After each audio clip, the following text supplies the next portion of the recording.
balanced view on politics in today's world.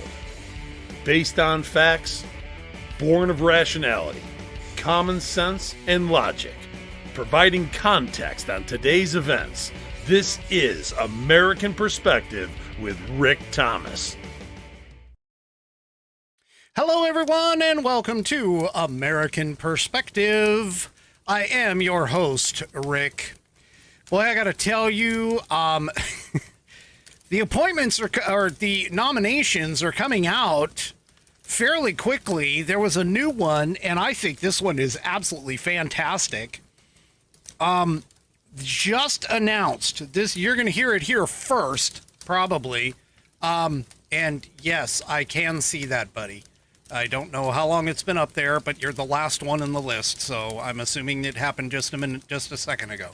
So yes, I can see it. All right, so this just in from Truth Social. I am honored. This is Donald Trump. There, see? It's right there. Donald Trump. I am honored to announce that I have nominated Pete Hegseth to serve in my cabinet as Secretary of Defense. Pete has spent his entire life as a warrior for the troops and for the country. Pete is tough, smart, and a true believer in America first. With Pete at the helm, America's enemies are on notice. Our military will be great again, and America will never back down. There we go. So Pete Hegseth. I don't know if anybody knows him, but boy, I got to tell you, Trump's not screwing around this time. He really is not. Now, I personally, I'm going to keep pushing. Not that I have any way to or anything to say about it, but I'm going to keep pushing for Sean Parnell as Secretary of the Army. And I think he knows Pete. Maybe. I don't know. We'll have to see. But anyway, we've got all kinds of appointments going on. There's a lot to talk about. I can't even imagine. I mean, I literally can't even imagine how I am my head still above water somewhat because of all of the stuff that is going on. We are going at warp speed, people. Warp speed. All right, let's go ahead and get this kicked off for sure. Tonight, we have, for the Pledge of Allegiance, we have Ms. T of Texas up to lead us. So please, if you are of mine, stand, remove your hat if you're wearing one. If not, it doesn't really matter. Put your hand over your heart and follow along with Ms. T of Texas from Rumble. And Facebook land does something different. But anyway, as she recites the Pledge of Allegiance. I pledge allegiance to the flag of the United States of America and to the republic for which it stands, one nation, under God, indivisible, with liberty and justice for all. All right. Thank you so much, Ms. T of Texas, for providing us with that wonderful rendition of the Pledge of Allegiance. If you would like to hear your rendition of the Pledge of Allegiance done here on the program, all you need to do is record yourself doing the pledge in your style. And, of course, once you get that audio file, take that, attach it to an email, and put fans, F-A-N-S, at American Perspective .online. That's fans at American Perspective .online in the to box and ship it off to me. I will get it into the rotation as soon as possible. So a lot of people are asking right now, has Pete accepted it? I'm just going to put it out there like this, okay? I'm just going to put that out there that he likely has already accepted it before the nomination came out. I doubt that they would have announced it had he not already accepted it. So my guess is that was like a backdoor kind of thing, and I'm fairly certain that happened or has happened. And to be honest with you, I mean, it's a great pick. I'm telling you. I am so impressed. I was a little nervous, honestly. I was a little nervous during Trump's first term, and the reason being is because Trump, I think originally, and Dan Bongino kind of made this comment too, and I tend to agree with it. I don't know for sure. I know Dan is a lot closer to Donald Trump and some of the people in the inner circle than what I definitely am. But I kind of get the feeling that Trump went in with two big issues. Issue number one is the fact that he went in without having really any political experience. I mean, he knew about it, but I don't think that he would that he really understood what he was getting into. And what he was trying to do was surround himself with people who were in the political sphere that had been recommended to him by people within the political sphere. And unfortunately, as we know, it kind of was a little rough, and I won't say disastrous, because even though he still got a bunch of stuff done in his first term, that's part of the reason why I am extremely, extremely excited for this term, because I got to tell you, it's yeah, it's really, oops, okay. It's really one of those things that I'm just excited, because we have not only the presidency, we also have the Senate, and now we finally have gotten the House. The House has been determined. We have 218 seats, so we have control of the House. But that doesn't mean that we are in a really good position in the House, because of the fact that having a narrow margin in the House means that we can only lose one or two votes on any given subject or legal matter. And now all of a sudden we're kind of in a mess. So it's not perfect, but it's a heck of a lot better than having only half of Congress versus having both. So we'll still be able to get some stuff through. And I really think that we're going to keep going and keep pushing for this. And Nana of JJS says, plus we have SCOTUS. Sort of. We sort of have the House and sort of have SCOTUS. I'll just put it that way. But anyway, this is exciting, folks. It really is, because for the next 2 years, we have the opportunity to push through a lot of changes. Granted, they aren't going to necessarily be all of the changes that we want to make, I don't think.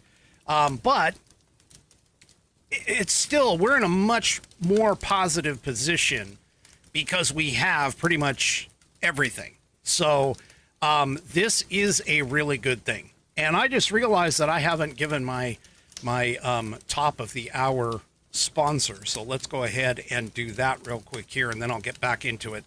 The Institute on the Constitution was established in 2004 as a 501c3 nonprofit with one singular mission, and that is to restore the constitutional republic through grassroots education. All courses and materials are developed using primary source documents and taught from the American view of law and government, as defined in the Declaration of Independence in the following 3 key points. 1, there is a God. 2, our rights come from him. And 3, the purpose of civil government is to secure and protect our God-given rights. The IOTC offers the opportunity to educate yourself on our most precious founding document, the Constitution of the United States. They also provide tools to educate your community and get involved with local government. Start by taking their free U.S. Constitution course and go from there.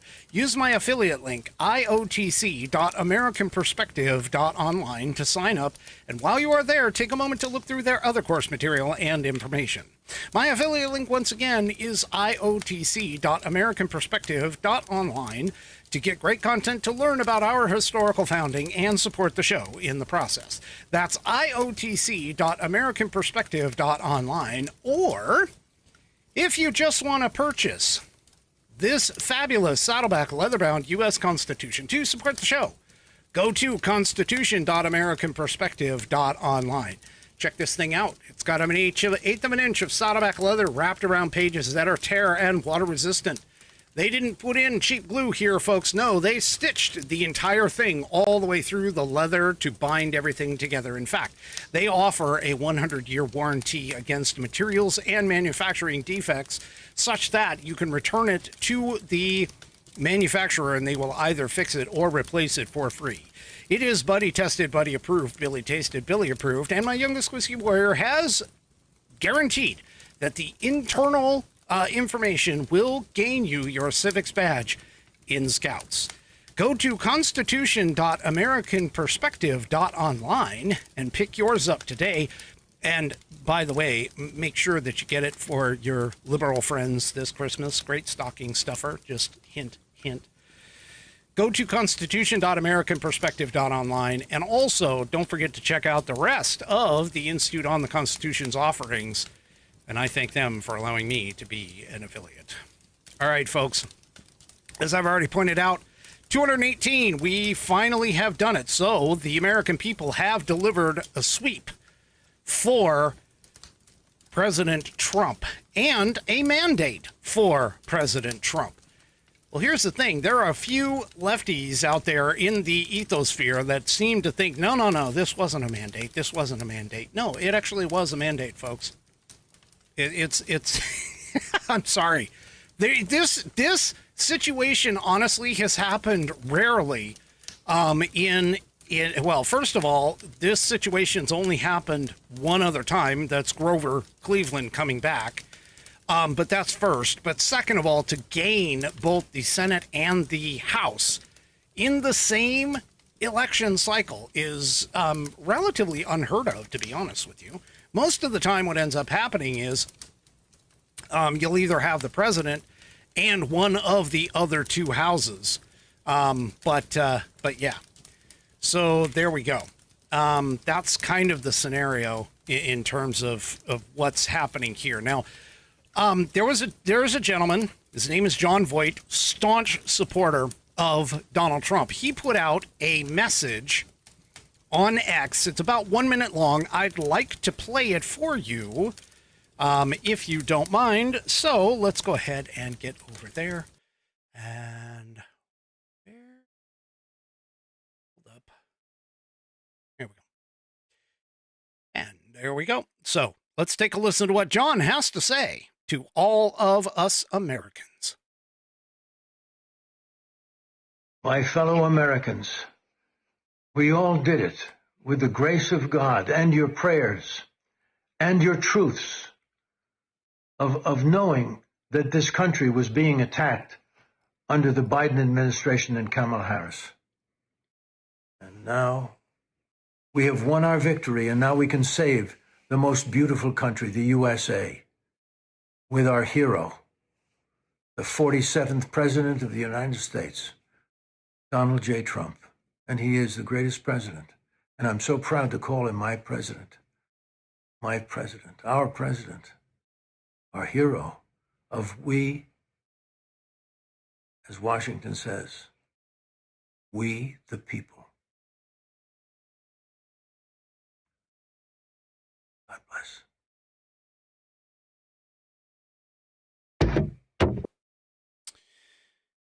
Well, there you go. I think a lot of people are just kind of like just sitting here. I don't know about you, but I've been pretty damn happy here recently, about all of this. And yeah, so there you go.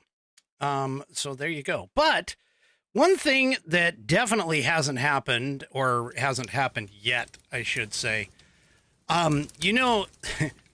after the election was over, a lot of lefties got onto social media and they were all talking about all of this wonderful thing, all of these wonderful things. And they're saying, yeah, and look, MAGA, we lost and we're not doing anything, violent in the streets, like attacking the Capitol. And of course, my response to them is, it's early. We haven't even gotten to the inauguration yet. Well, turns out maybe I was right. I hate patting myself on the back, but I'm going to do it anyway because of this right here. If you think these people are going to go down without a fight, I'm going to tell you right now, it's not going to happen. Check this out in the Daily Fetched. Violent left-wing groups begin recruiting for Trump's inauguration. Now, apparently what's happening here is there's flyers that have popped up, okay, all over Washington, D.C. on college campuses. And there's QR codes that are on the flyers. For those that don't understand what a QR code is, basically you scan it and either it redirects you to like a website, or maybe it gives you some type of a, PDF or something around on that. But what happens is apparently there's a few groups that are essentially putting out these flyers, and they are asking individuals to join these groups, like the People's Media Collective, the DMV Students for Justice in Palestine, and the Socialist Action Initiative. These are all groups that recently took part of the pro-Palestinian protests, according to the piece here. Anyway, it's it's not over yet. If you think the quiet time is a purposeful time, no, they're trying to figure out what the hell they're going to do next. And I'm telling you that this is coming. There's a one post-election flyer reads, "What now?" as it directs people to join left-wing organizations. Another reads, "Fight fascism, start today." Puts on a QR code that redirects to sign up links for the protest groups. Another flyer says, "Turn your anger into action." Yeah. So these things are coming.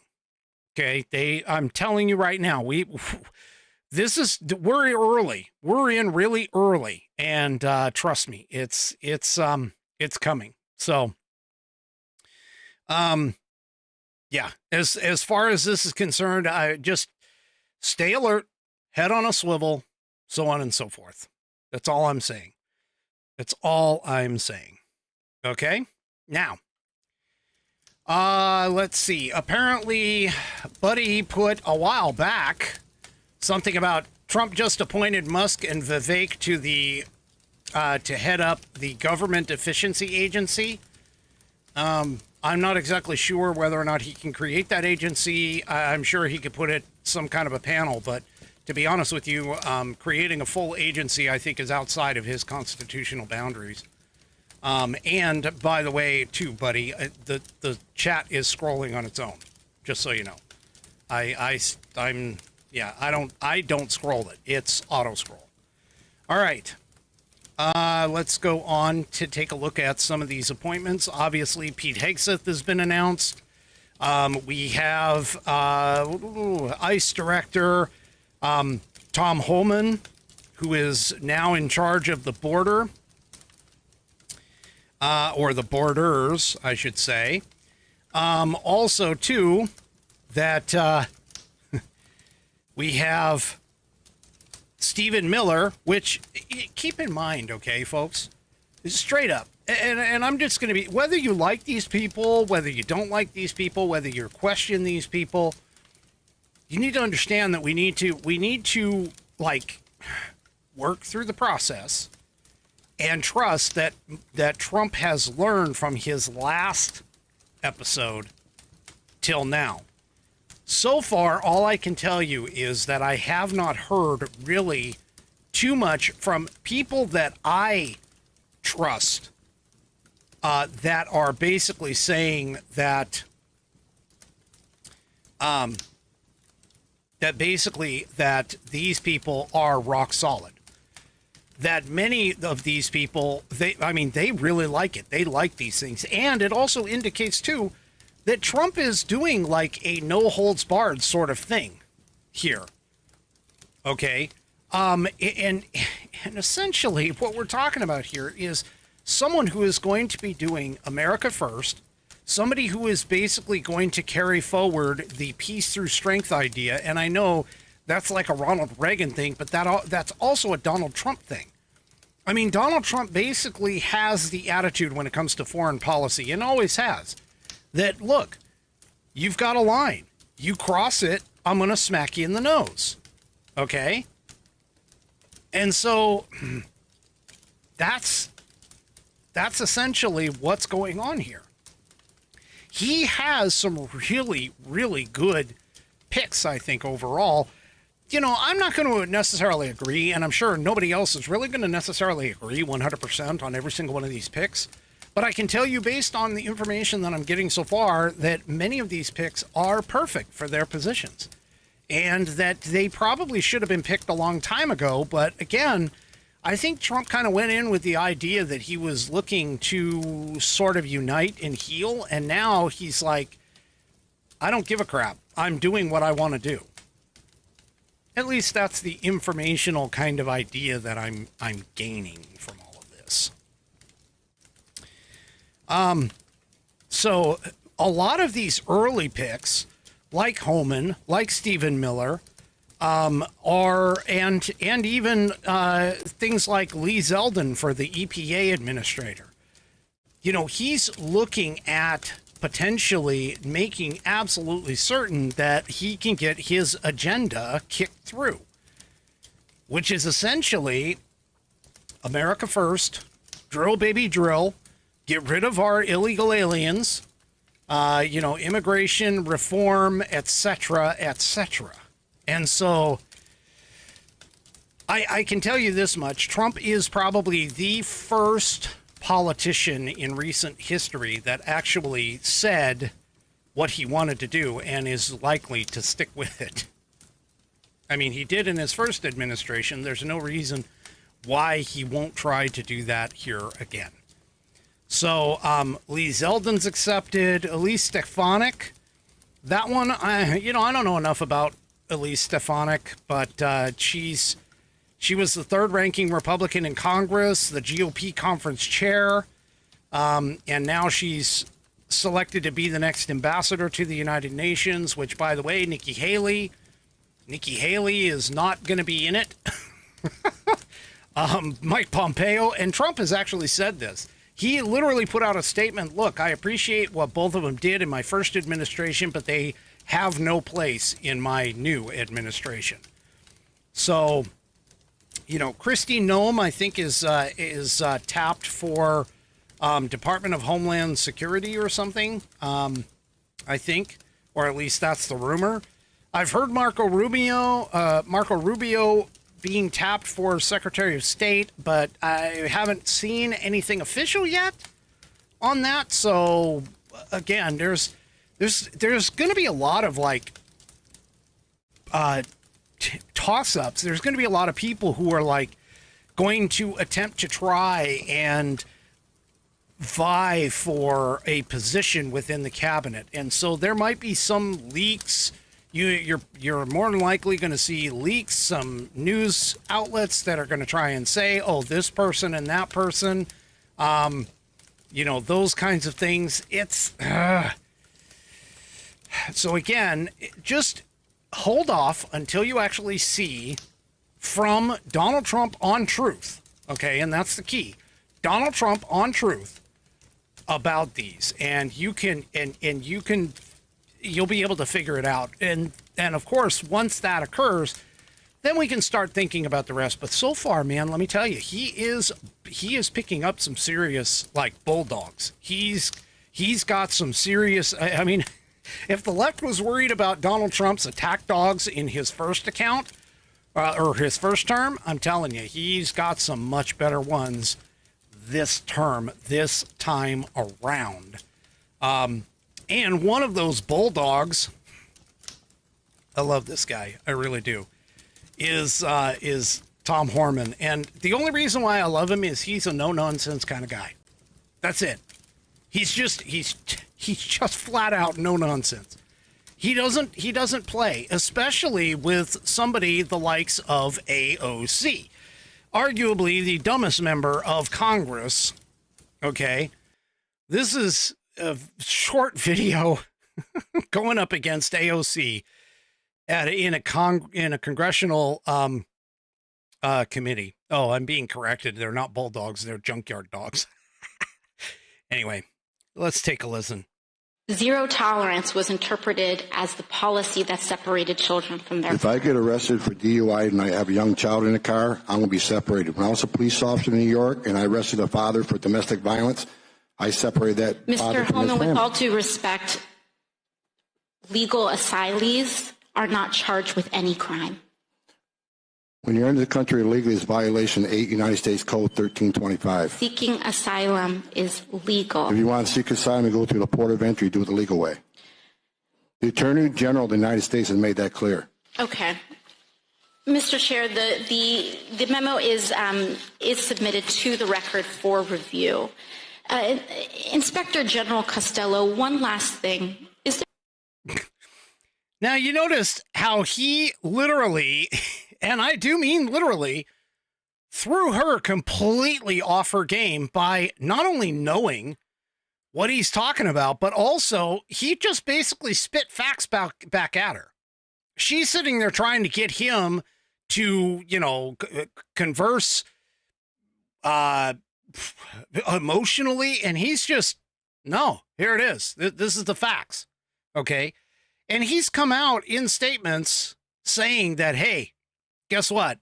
I am going to do this. And if you people in particular, if you individuals in particular, you leftist governors, okay, want to get in my way? Yeah, no, you better get out of the way or he's going to bulldoze over him. I'm telling you, this is, this guy is, in my opinion, personally, hey, no quarter given. Cutesy time's over. We got 2 years to fix what the left has taken essentially 12 years to screw up. And why do I say 12 years? Well, I say the first 8 years under Obama and the additional 4 under the Biden-Harris administration.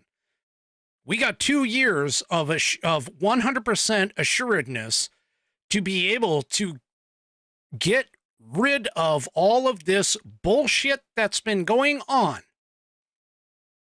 Okay. Now, Tom Homan, okay, first of all, he was the former acting director of U.S. Immigration and Customs Enforcement. All right, that's the first thing. But this guy, and this, by the way, this is 8 things to know about Tom Homan that comes from the Epoch Times. The first one is he's had a career in law enforcement. He's a native of West Carthage, New York. Homan earned his bachelor's degree in criminal justice from the State University of New York Polytechnic Institute in Marcy. Started law enforcement career as a police officer in New York. He then worked 33 years in immigration enforcement. Okay.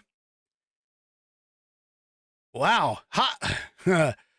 I gotta give a quick shout out. Sorry, this is going to be a train track, but I gotta give a quick shout out to Sabo OH.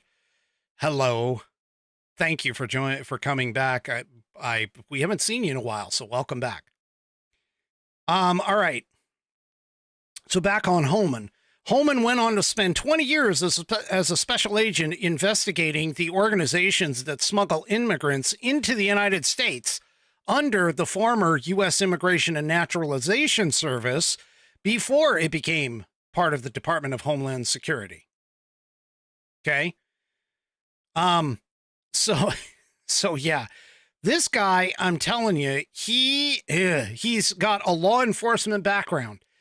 He is perfect for this position, in my opinion. Okay.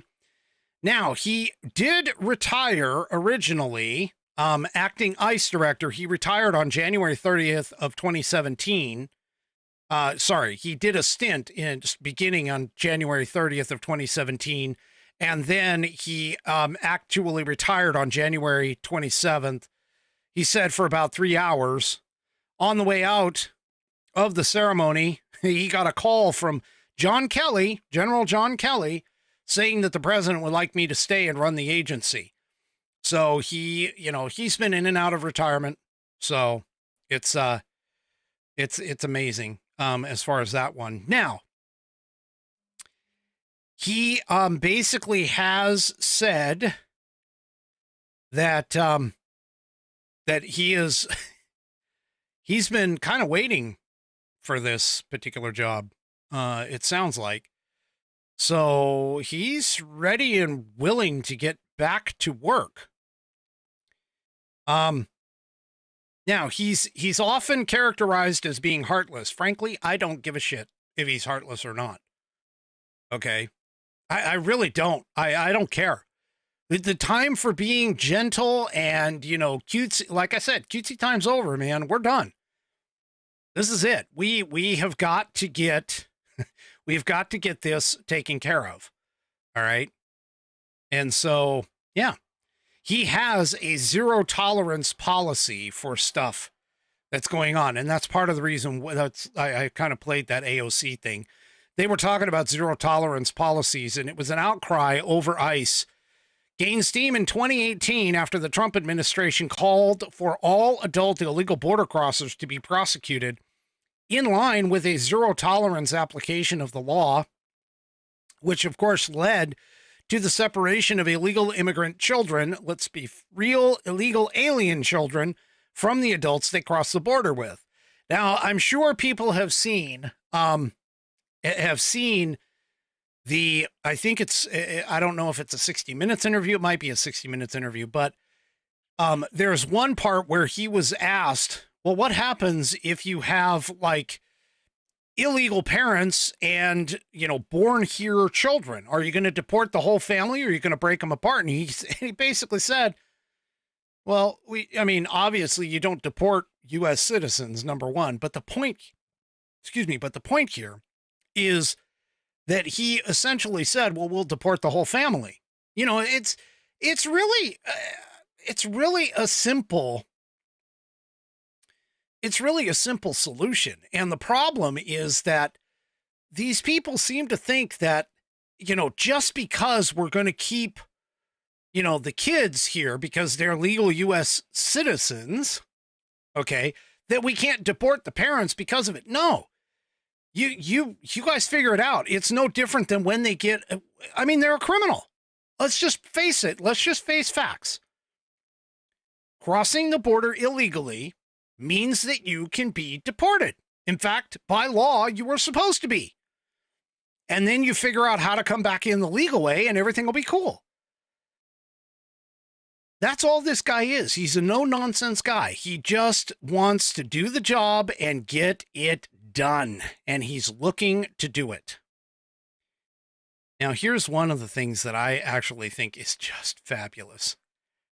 Holman has a pet peeve of this whole thing about sanctuary cities and states. He hates jurisdictions that create policies to prevent local and state law enforcement from communicating and cooperating with federal immigration authorities. Some sanctuaries, such as Chicago, New York, and Los Angeles, forbid immigration agents from going into jails to interview and take custody of convicted criminal immigrants. Criminals are instead released back to the community. Honan has said that doesn't make sense to me. Every criminal alien that gets released by a sanctuary city that reoffends has committed a crime that's preventable. Even immigrant communities don't want criminals in their communities. Now, I'm going to tell you right now, California is already, Gavin Newsom has already come out saying that he is going to protect it. Governor Pritzker in Illinois has already said he's going to protect illegal immigrants. Here's the problem, folks. Remember that little thing that I hawk pretty much, at least twice a week? It's called the Constitution of the United States. When you look inside the Constitution of the United States, it literally states that the Congress shall have jurisdiction of and make laws regarding naturalization. Okay? Now, that includes immigration. So, when we fall to the 10th Amendment, my personal favorite of the amendments, not saying that the first and second don't count, but when you go to the 10th Amendment basically states that if it's not in the Constitution, wait a minute, I just said that immigration and naturalization is in the Constitution as a responsibility of Congress. So, guess what, folks? It's not the state's job. Now, Texas, as I recall, about 3 years ago, kind of took over when the federal government wasn't doing it. So here's the thing. I'm fairly certain that the governor of California is going to run across a bit of legal trouble, and the governor of Illinois are going to run across legal trouble if they try to stop this guy from going in and getting these people and getting them out of our country. Because this guy isn't going to stand by and allow that crap to happen. I'm just saying. The states have agreed to abide by the Constitution in their constitutions. That's part of the agreement before they join the Union, is that they agree that the Constitution is the law of the land. Okay? So, there you go. That's it. So these New York City, New York people, Oregon, Washington, all of these people, guess what? You're in for a rude awakening here, folks.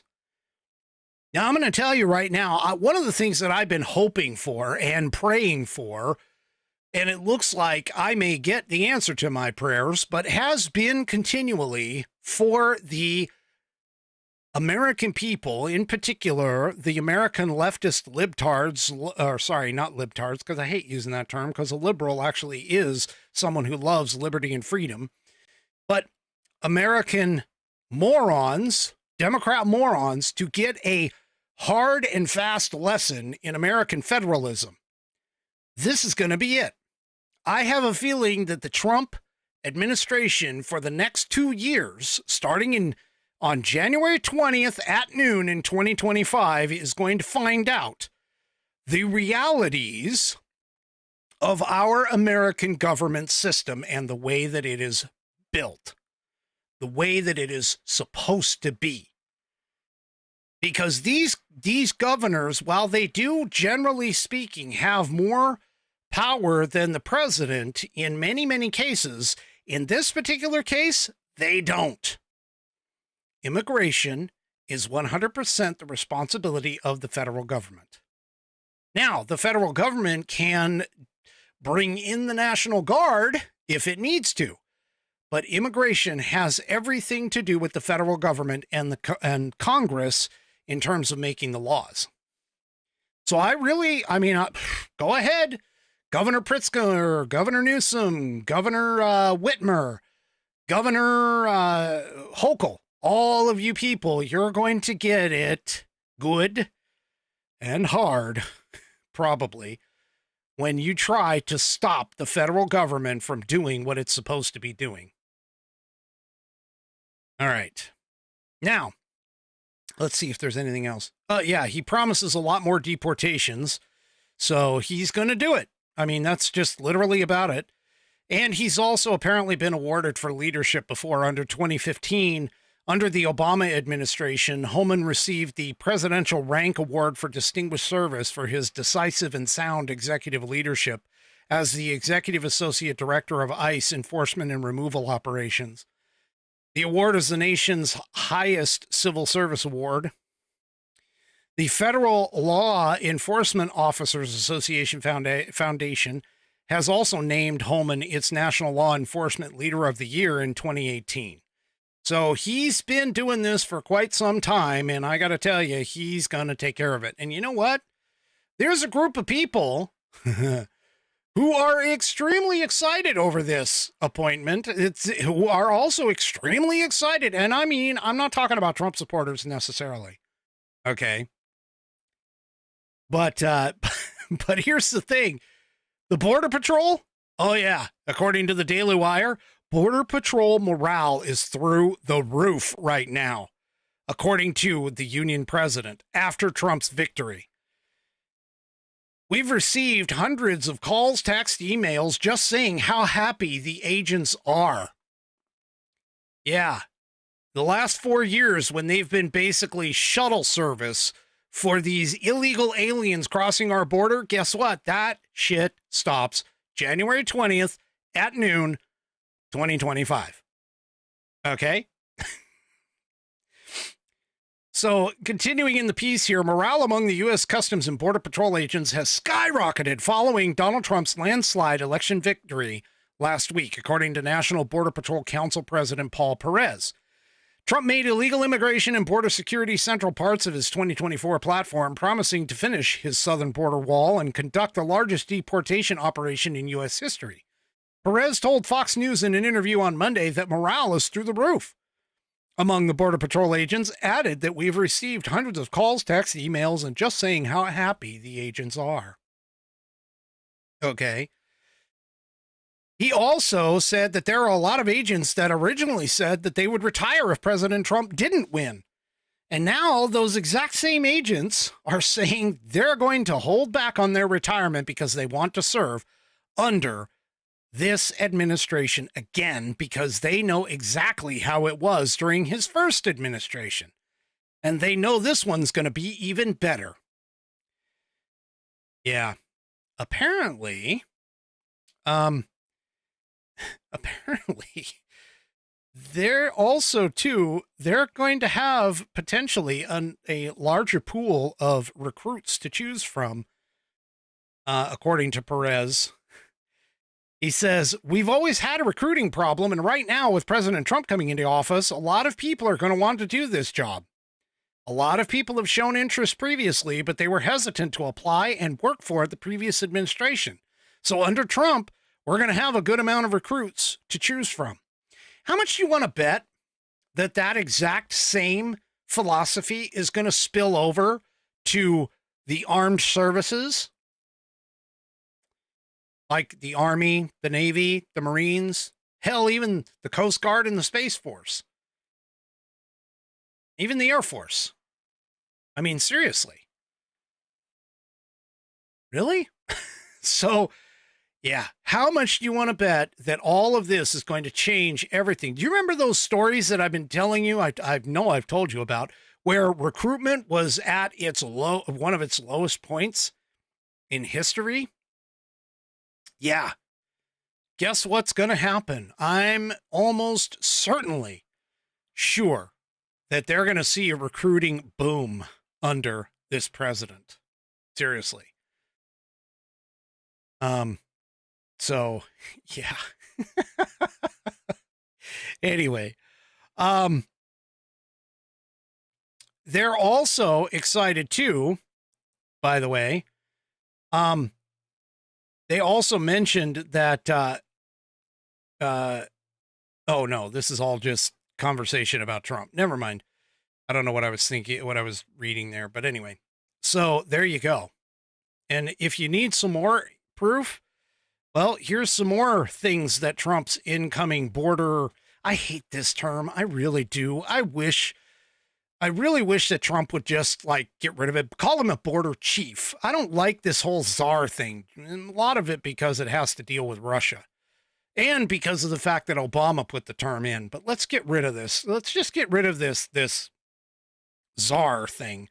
But anyway, here's some of the things that he said in the past. Okay. Oh, and here's another one. This, I think, is Pramila Jayapal, maybe, that takes this on. I don't know exactly on this clip, but this comes from Benny Johnson. Let's take a listen to it. You were saying that. I wish somebody in Democratic leadership would say that out loud.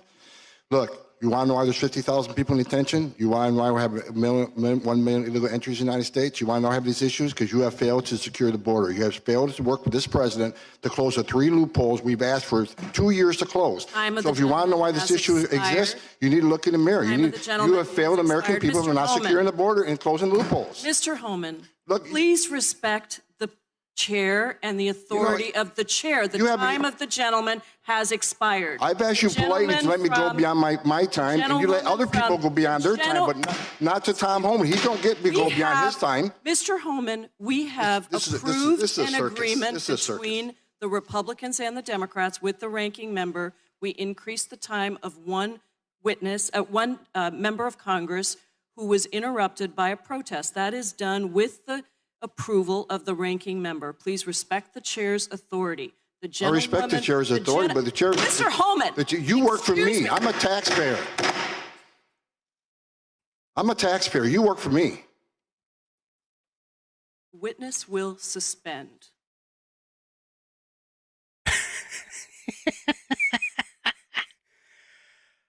I like that. Did you hear that? Did you hear that? I'm a taxpayer and you work for me. You're goddamn right. She does.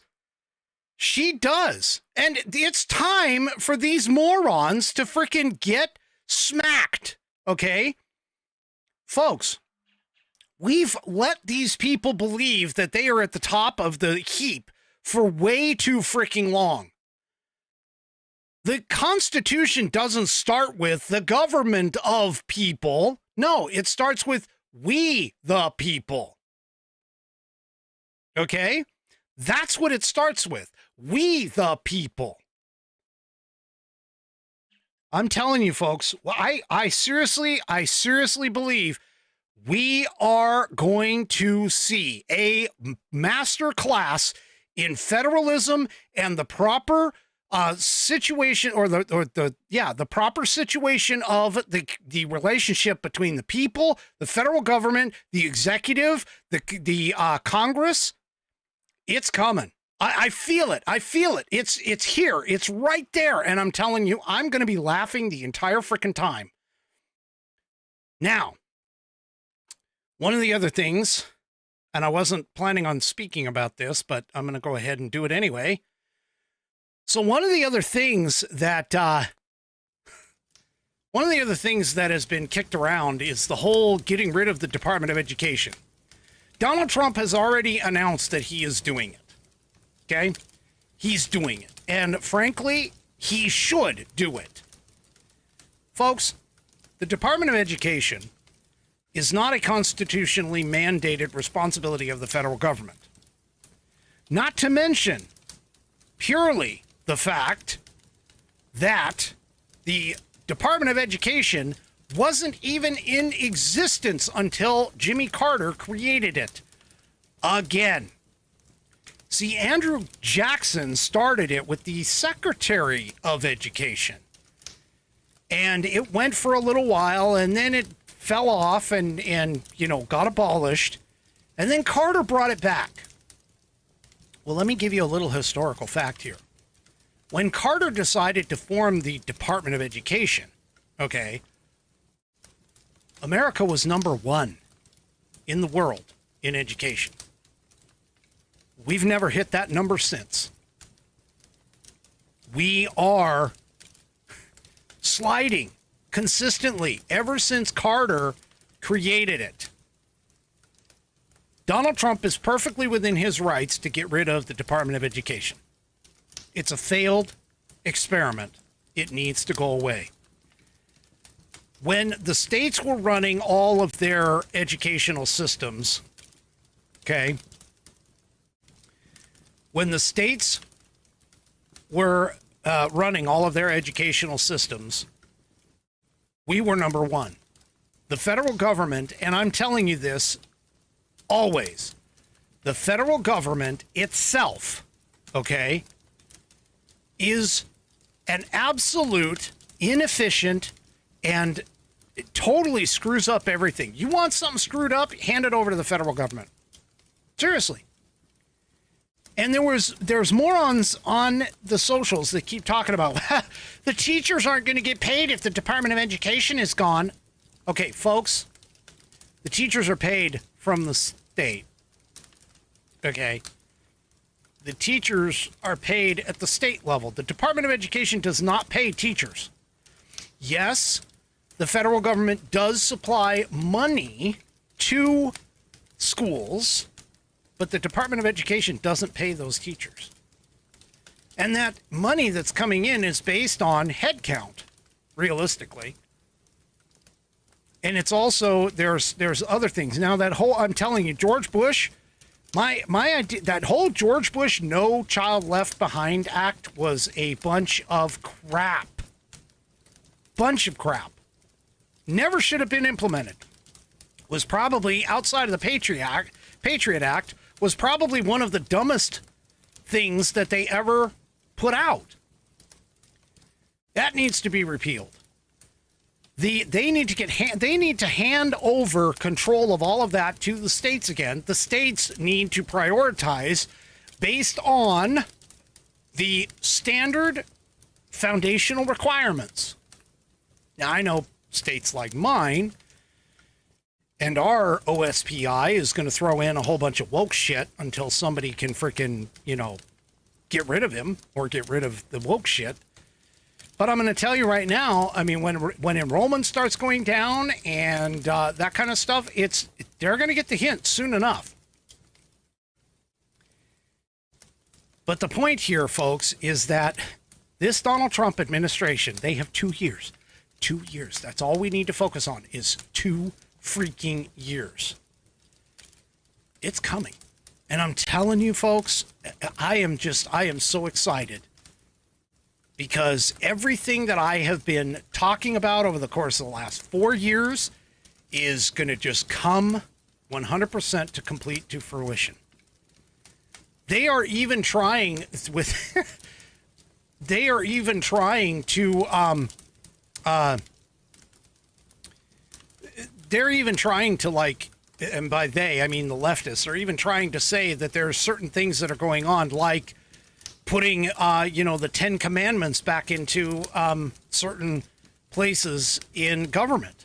And I keep pointing out to them, you know what, folks, you don't seem to understand the separation of church and state is not a wall like what Thomas Jefferson described.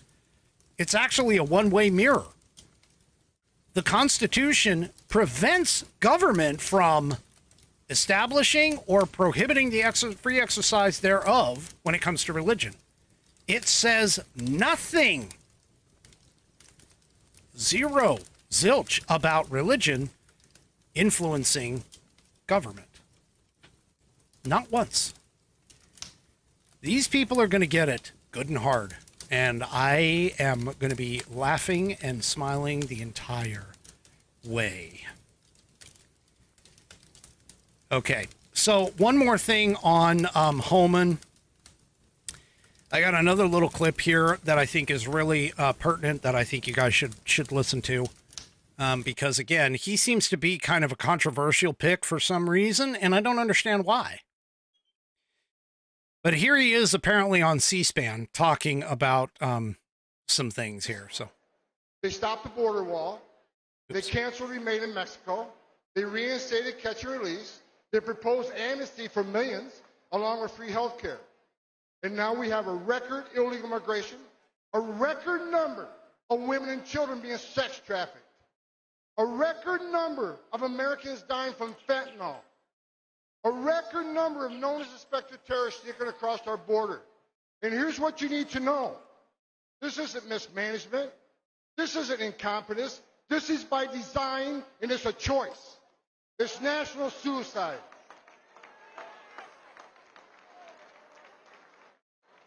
But you know what?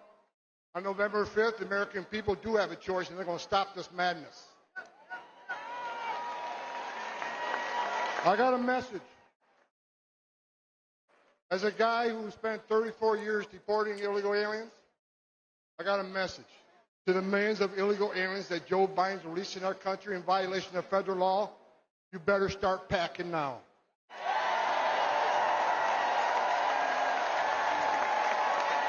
You're damn right.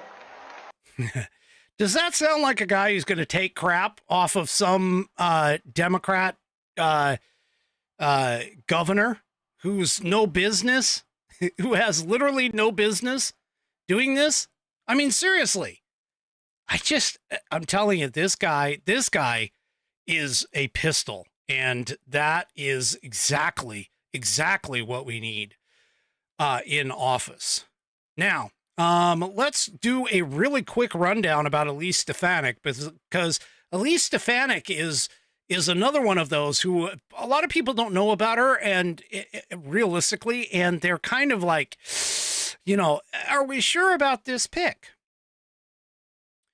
So here's a few points about Elise Stefanik.